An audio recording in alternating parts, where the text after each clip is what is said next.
পাচার টাকা দেশে ফিরিয়ে এনে ফ্যামিলি ও কৃষক কাজে ব্যয় হবে, বগুড়ায় প্রধানমন্ত্রী। ফ্যাসিবাদের পুনরুত্থান রোধে ব্যবস্থার অঙ্গীকার। সংরক্ষিত নারী আসনে বিএনপির ৩৬ প্রার্থীর নাম ঘোষণা, মনোনয়নে দলের প্রতি ত্যাগ এবং আন্দোলনের ভূমিকা প্রাধান্য পেয়েছে বললেন রেজভী। কাল শুরু এসএসসি ও সমমান পরীক্ষা, শৃঙ্খলার স্বার্থে মন্ত্রণালয়ে ব্যাপক প্রস্তুতি, প্রশ্ন ফাঁস রোধে বিশেষ মনিটরিং সেল বললেন শিক্ষামন্ত্রী।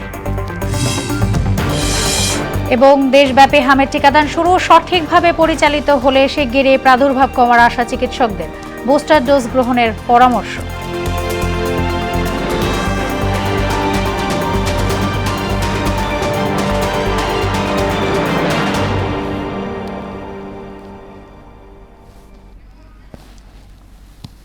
আসসালামু আলাইকুম, স্বাগতম হোনা সংবাদে। এতক্ষণ শুনছিলেন শিরোনাম, আর পুরোটা সংবাদ জুড়ে আছি আমি সোনিয়া ইসলাম। এবারে জানাবো বিস্তারিত।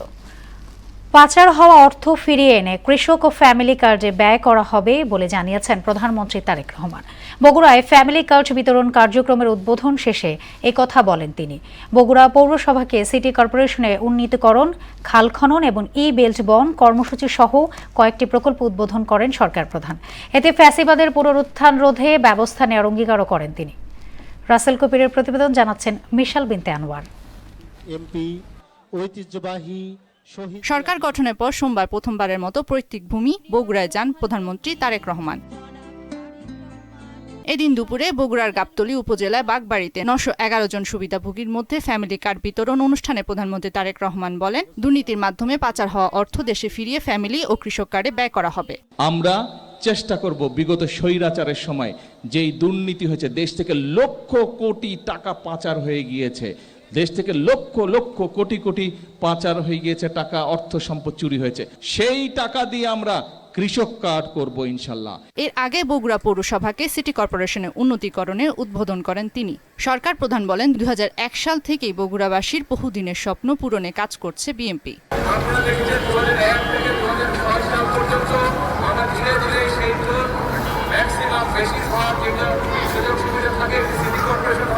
সেই সুযোগ সুবিধা আমরা গড়ে তুলেছিলাম। এখনো কিছু কাজ বাকি আছে, তবে আমরা এটি আজকে আনুষ্ঠানিকভাবে ইনশাআল্লাহ সিটি কর্পোরেশন হিসেবে আমরা আনুষ্ঠানিক জ্ঞাপন আজকে শুরু হলো। এরপর বগুড়া সহ ৭ জেলার বিচার বিভাগে ডিজিটালাইজেশন কার্যক্রমের উদ্বোধন শেষে প্রধানমন্ত্রী বলেন, অপরাধ দমনে ন্যায় বিচার প্রতিষ্ঠা করতে হবে, ফ্যাসিবাদের পুনরুদ্ধার রোধেও ব্যবস্থা নেওয়ার অঙ্গীকার করেন তিনি। রাষ্ট্রে আইনের শাসনই শেষ কথা নয়, বরং ন্যায় বিচার প্রতিষ্ঠাই হচ্ছে গুরুত্বপূর্ণ। এ কারণেই বর্তমান সরকার রাষ্ট্র এবং সমাজে আইনানুগ ন্যায় বিচার প্রতিষ্ঠা করতে চায়। এছাড়া বগুড়ার বাগবাড়ি নসিপুরে চৌকিরদহ খাল পুনর্খনন কার্যক্রমের উদ্বোধন করেন প্রধানমন্ত্রী তারেক রহমান। মিশাল বিনতে আনোয়ার, মোহনা সংবাদ। এদিকে বগুড়ায় আলতাফুন নেসা মাঠে বিএনপি আয়োজিত জনসভায় যোগ দিয়েছেন প্রধানমন্ত্রী তারেক রহমান। সেখানকার সবশেষ খবর জানাতে যুক্ত হচ্ছেন আমাদের সহকর্মী রাসেল কবির। আমরা চলে যাচ্ছি তার কাছে। যেমনটাই আমরা প্রতিবেদনে পড়ছিলাম, এই প্রথম সরকার প্রধান হওয়ার পর তিনি তার প্রত্যেক ভিটায় নিজ গ্রামে বগুড়া গিয়েছেন। সেখানে তো উৎসুক জনতার ভিড়। সেই জনসভাস্থলের এই মুহূর্তে চিত্র আপনি কি দেখছেন রাসেল, আমাদের জানাবেন।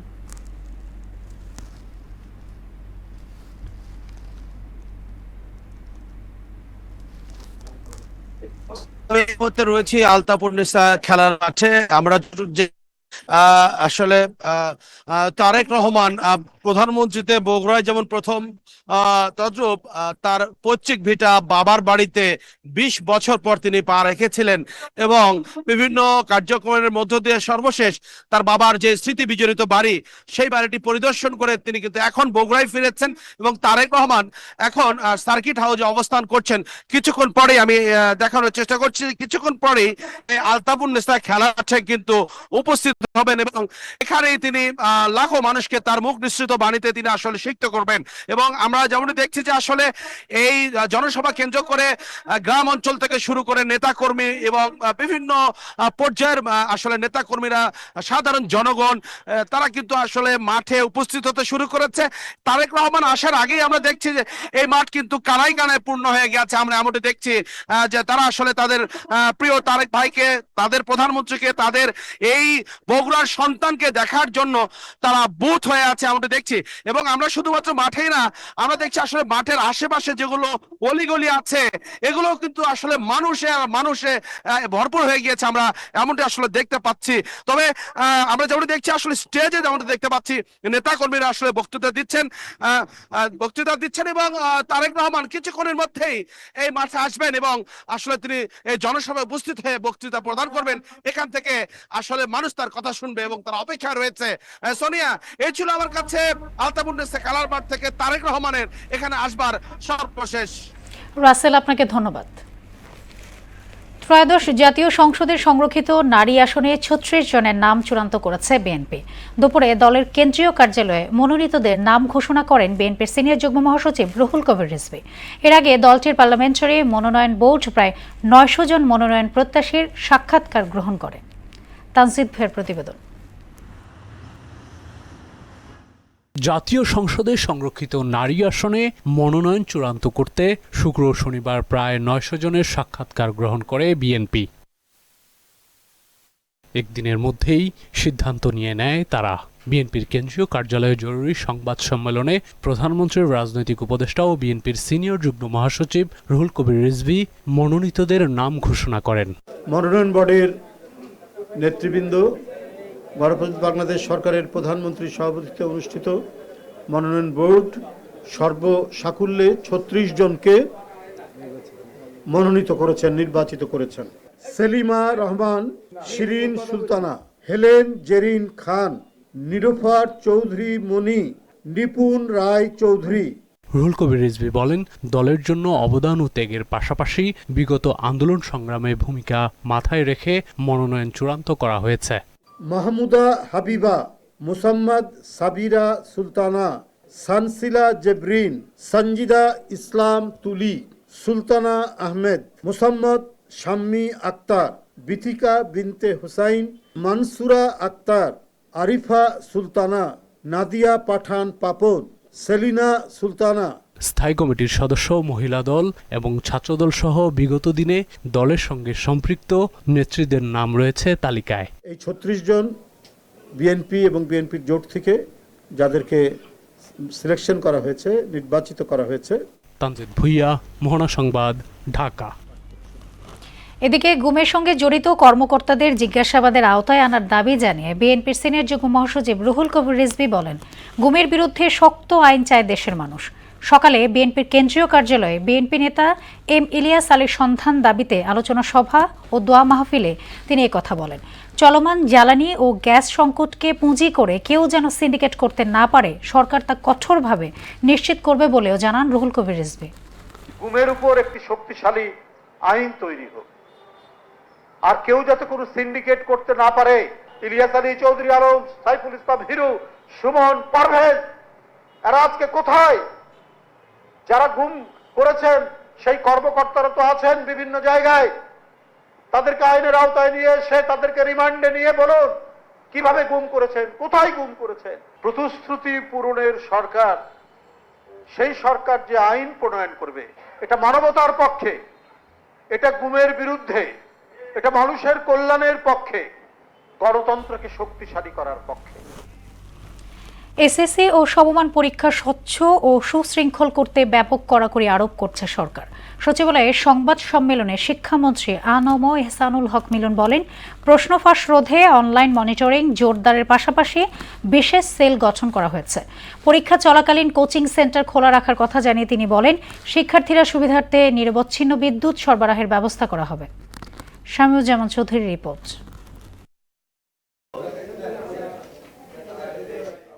মঙ্গলবার শুরু হচ্ছে এসএসসি ও সমমান পরীক্ষা।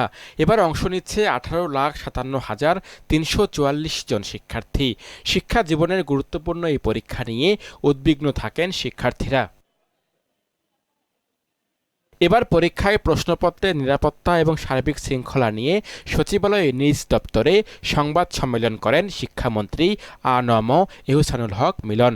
বলেন, প্রশ্ন ফাঁস ঠেকাতে অনলাইন প্ল্যাটফর্মে বিশেষ নজরদারি করা হবে।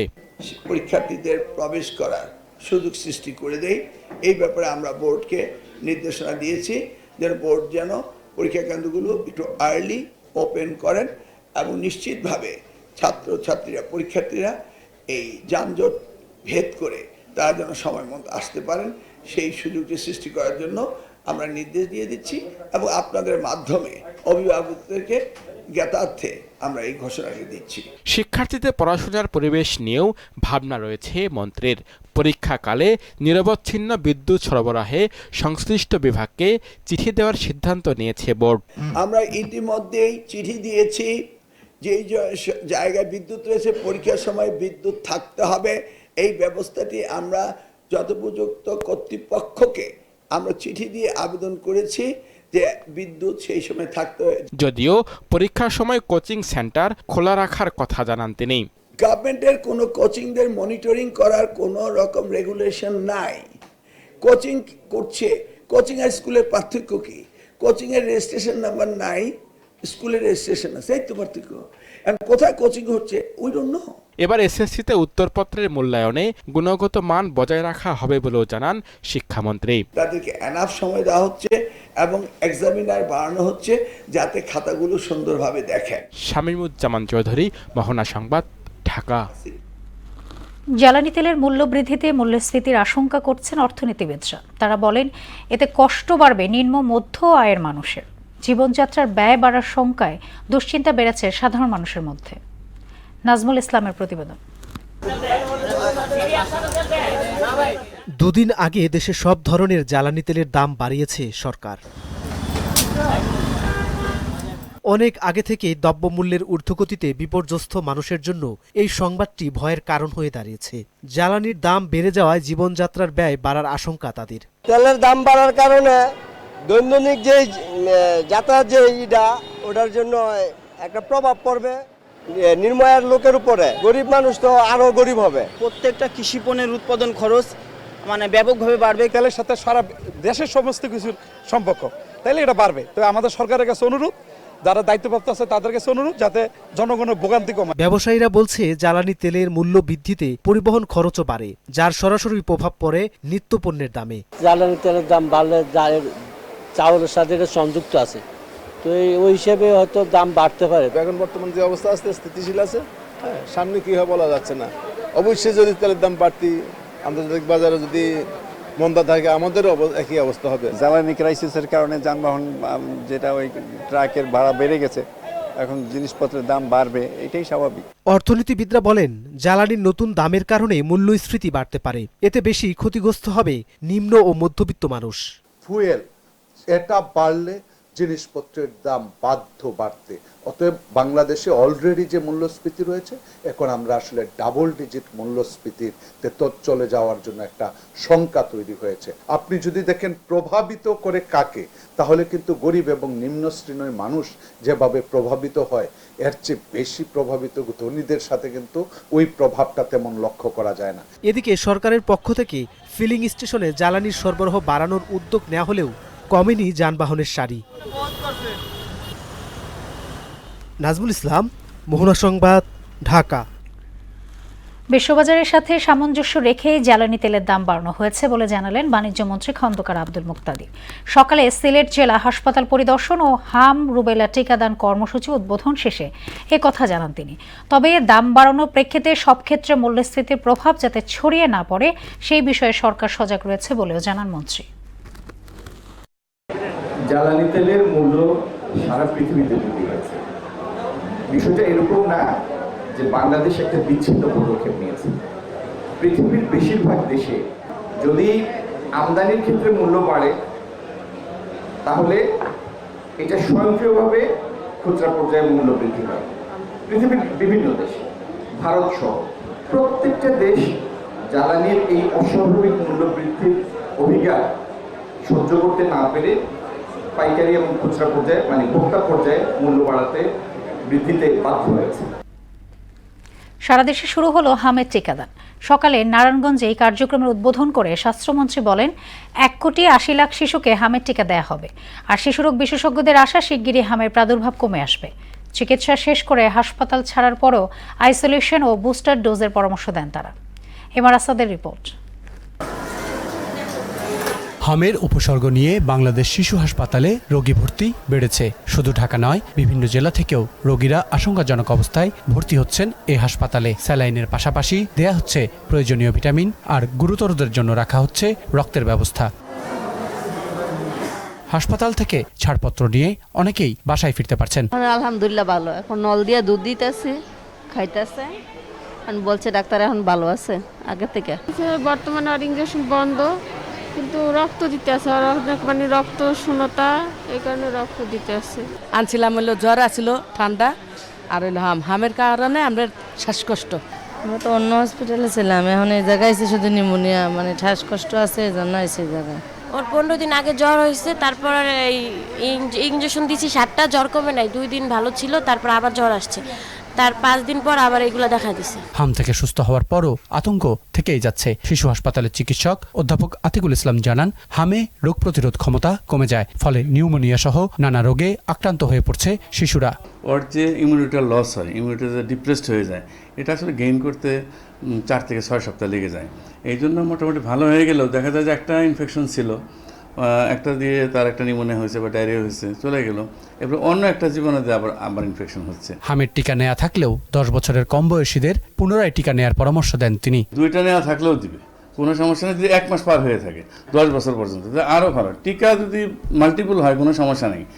এখন ইমিউনিটি যদি 90% হয়ে যায়, আমি প্রোটেক্টিভ, সেখানে যদি আমার 100% হয়, কোনো সমস্যা নেই। এদিকে হাম প্রতিরোধে সারা দেশে শুরু হয়েছে টিকাদান। নারায়ণগঞ্জে কার্যক্রম উদ্বোধন করেন স্বাস্থ্যমন্ত্রী সরদার মোহাম্মদ শাখাওয়াত হোসেন। তিনি বলেন, নিয়মিত টিকা না দেয়ায় বেশিরভাগ শিশু এ রোগে আক্রান্ত হচ্ছে। আমাদের মাননীয় প্রধানমন্ত্রী জনাব Tarique Rahman has declared to distribute the power, to make a balance in the power in between the president and the prime minister. And the prime minister will not stay for more than 2 terms, that is 10 years. We are doing that. জনগণের কল্যাণে আমরা কাজ করে যাব। কর্মসূচির আওতায় 1,80,00,000 শিশুকে টিকা দেওয়ার লক্ষ্যমাত্রা নির্ধারণ করেছে সরকার। MR আসাদ, মোহনা সংবাদ।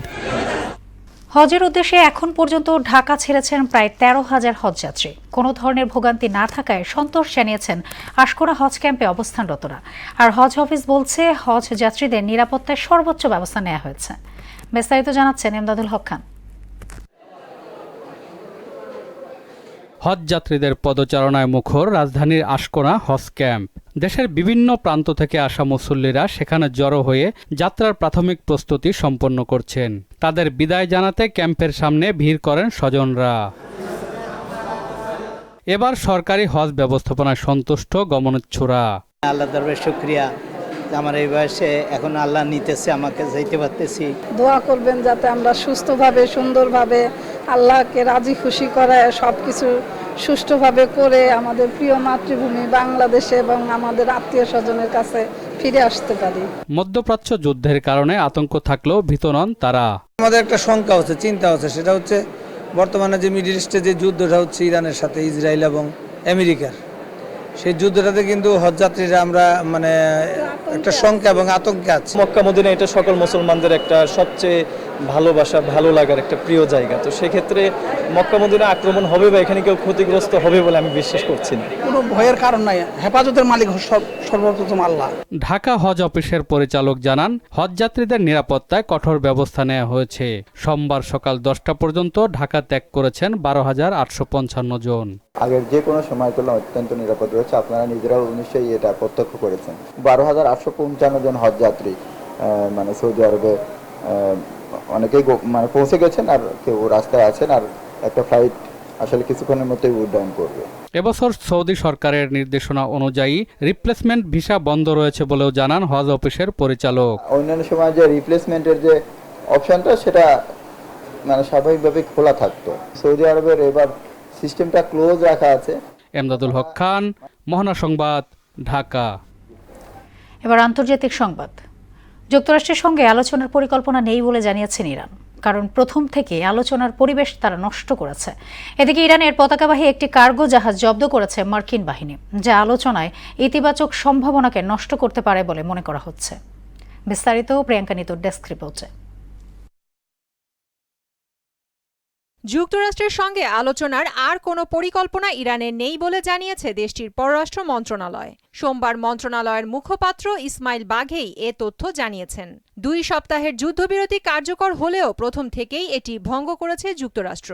লেবাননের কথা উল্লেখ করে তিনি বলেন, যুদ্ধবিরতিতে লেবাননও যুক্ত থাকার বিষয়টিও যুক্তরাষ্ট্র অস্বীকার করেছেন। এদিকে যুক্তরাষ্ট্র ও ইরানের মধ্যে সম্ভাব্য আলোচনার জন্য পাকিস্তানে ব্যাপক প্রস্তুতি চলছে। অন্যদিকে আমেরিকার অবরোধ অগ্রাহ্য করার অভিযোগে ইরানের একটি কার্গো জাহাজ মাঝ সমুদ্রে আটক করেছে মার্কিন বাহিনী। অস্ট্রেলিয়ান ন্যাশনাল ইউনিভার্সিটির অধ্যাপক আমিন সাইকেল বলেন, এ ধরনের পদক্ষেপ সহজেই ইসলামাবাদে অনুষ্ঠিতব্য গুরুত্বপূর্ণ আলোচনার ইতিবাচক ফলাফলের সম্ভাবনাকে নষ্ট করতে পারে। ওমান উপসাগরে ইরানি পতাকাবাহী কন্টেইনার জাহাজ জব্দের পর মার্কিন সামরিক জাহাজে পাল্টা ড্রোন হামলার দাবি করেছে তেহরান। অন্যদিকে রাশিয়ায় নিযুক্ত ইরানি রাষ্ট্রদূত কাশেম জালালি বলেছেন, ইরানের বিরুদ্ধে যুদ্ধ করে যুক্তরাষ্ট্রের প্রেসিডেন্ট ডোনাল্ড ট্রাম্প যা অর্জন করতে পারেননি সেটি আলোচনায়ও পারবেন না। যুদ্ধ ইরানকে দুর্বল করার বদলে ইরানের সংকল্পকে শক্তিশালী করেছে বলেও উল্লেখ করেন তিনি। প্রিয়াঙ্কা নিতু, মোহনা সংবাদ। যুব ও ক্রীড়া প্রতিমন্ত্রী আমিনুল হকের কাছ থেকে ক্রীড়া কাজ গ্রহণ করে উচ্ছ্বসিত বাংলাদেশের ফুটবল দলের অধিনায়ক জামাল ভুঁইয়া। বলেন, ক্রীড়াবিদদের কল্যাণে এমন উদ্যোগ সত্যিই প্রশংসার দাবিদার। গতকালের অনুষ্ঠানে উপস্থিত থাকতে না পেরে পরবর্তীতে কাজ গ্রহণ করেন তিনি। এ সময় প্লেয়ারদের পাশে থাকার প্রতিশ্রুতি দেন প্রতিমন্ত্রী আমিনুল হক।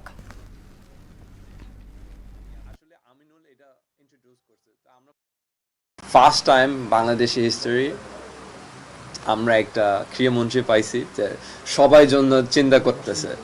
তো এটা আমি বলবো মানে এটা একটা খুব ভালো পজিটিভ নিউজ দ্যাট আমরা একটা স্পোর্টস মিনিস্টার যে সবার জন্য চিন্তা করতেছে। ক্রিয়া কার্ডের মাধ্যমে আমার মনে হয় যে আমার শুধু ফুটবল না, আমার সারা বাংলাদেশের সকল খেলোয়াড়দেরকে আমরা উৎসাহিত করছি এবং তাদেরকে মোটিভেট করছি যে তারা যাতে ভালো কিছু করতে পারে, ভালো কিছুর প্রত্যয় নিয়ে যাতে বাংলাদেশকে এগিয়ে নিয়ে যেতে পারে। শেষ করব মোহনা সংবাদ, যাবার আগে শিরোনামগুলো আরও একবার।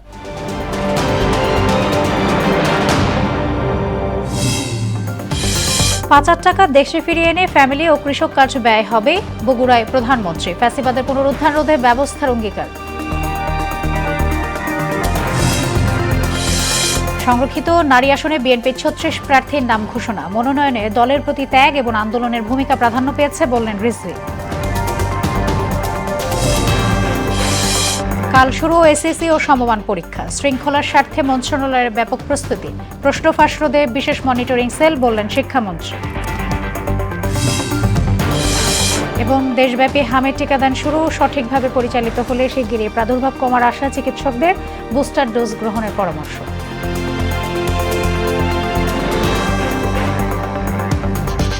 এই ছিল মোহনা সংবাদে। পরবর্তী সংবাদ রাত ৯টায়। এর আগে সন্ধ্যায় ৭টায় দেখবেন সংবাদ এক নজরে। মোহনার সবশেষ খবর জানতে ভিজিট করুন www.mona.tv। সংবাদ দেখতে পারেন ফেসবুক, ইউটিউব। এতক্ষণ সঙ্গে থাকার জন্য ধন্যবাদ সবাইকে।